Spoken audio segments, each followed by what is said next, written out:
Welcome to The Explainer. Today we are talking about something called popcorn syndrome. It's this perfect name for why your brain feels like it's buzzing with a million different thoughts, making it feel just about impossible to focus on any one thing. We're going to get into what's behind it and, most importantly, what you can actually do about it. So let's just start with a feeling that I bet is super familiar to a lot of us. You've got this scattered mind in a world that is just overflowing with distractions, right?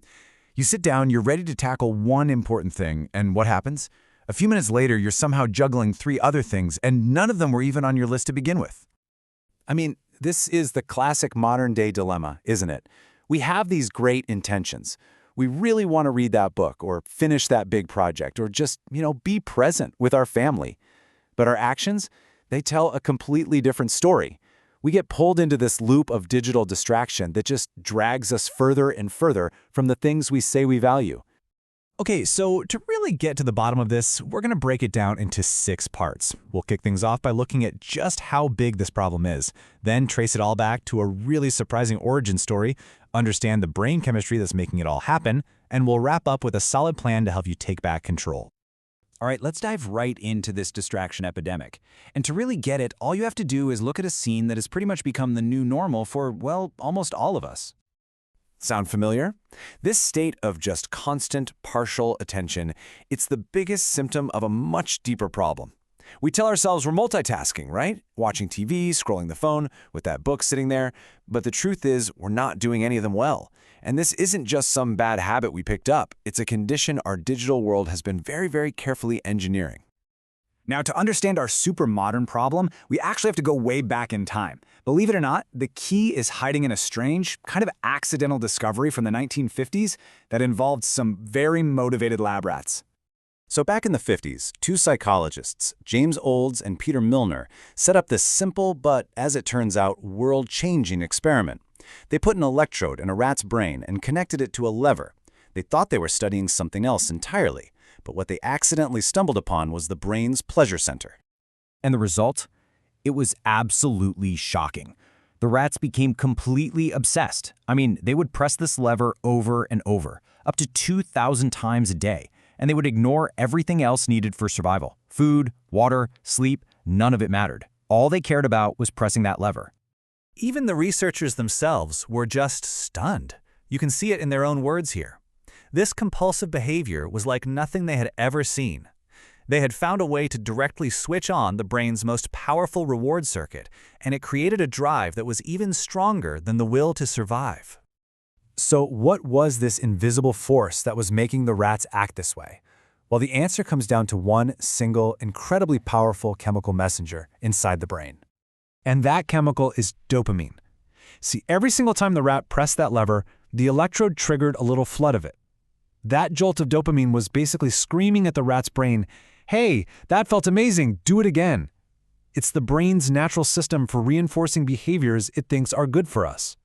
But here's the crucial distinction, and this is so important. Our brains release what we can call earned dopamine for real achievements. Finishing a tough project, hitting a fitness goal. That gives us a deep, lasting satisfaction. And then there's unearned dopamine.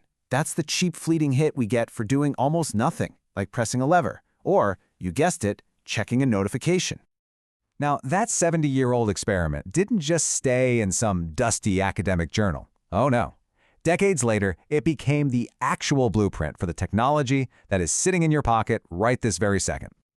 So as these huge tech platforms were being built, the company has brought in neuro experts who knew this research inside and out. And they realized they could build a digital version of that exact same lever from the 1950s, but one that could be put in the hands of billions of people through their phones. And that's really the key thing to get here. Every time you pull down to refresh your feed, every time you see a like pop up, every time you get a notification, you are pressing a digital lever. Your brain gets that tiny, unearned hit of dopamine. And just like those rats, you are being conditioned to come back for more and more and more. All this constant stimulation from our digital lever, it does more than just make us distracted. Over time, it leads to a much more serious condition, which researchers have started calling popcorn syndrome. And it's a slow burn, right? It's a gradual slide. It might start with just a little anxiety, that phantom vibration you feel in your pocket, or that weird sense of unease when your phone's not right next to you.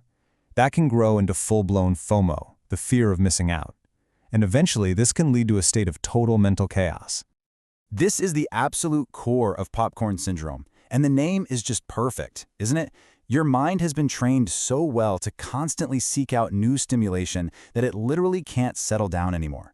Thoughts, ideas, worries, they just keep popping in and out, one after another, making deep, focused concentration feel completely impossible.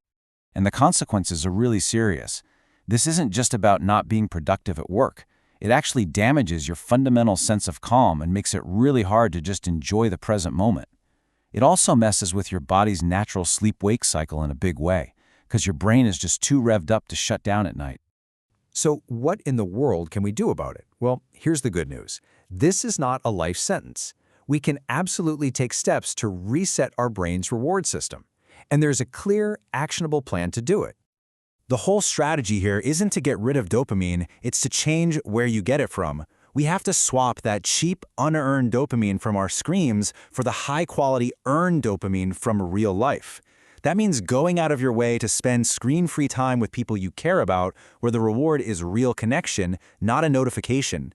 It means picking up a book, which forces your brain to build that focus muscle.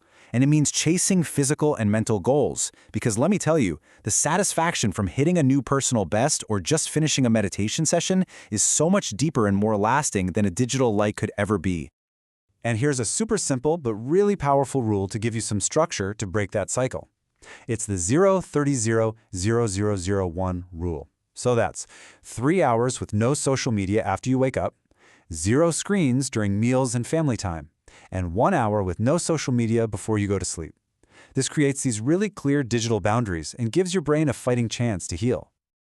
Ultimately, everything we've talked about really just boils down to this one provocative question.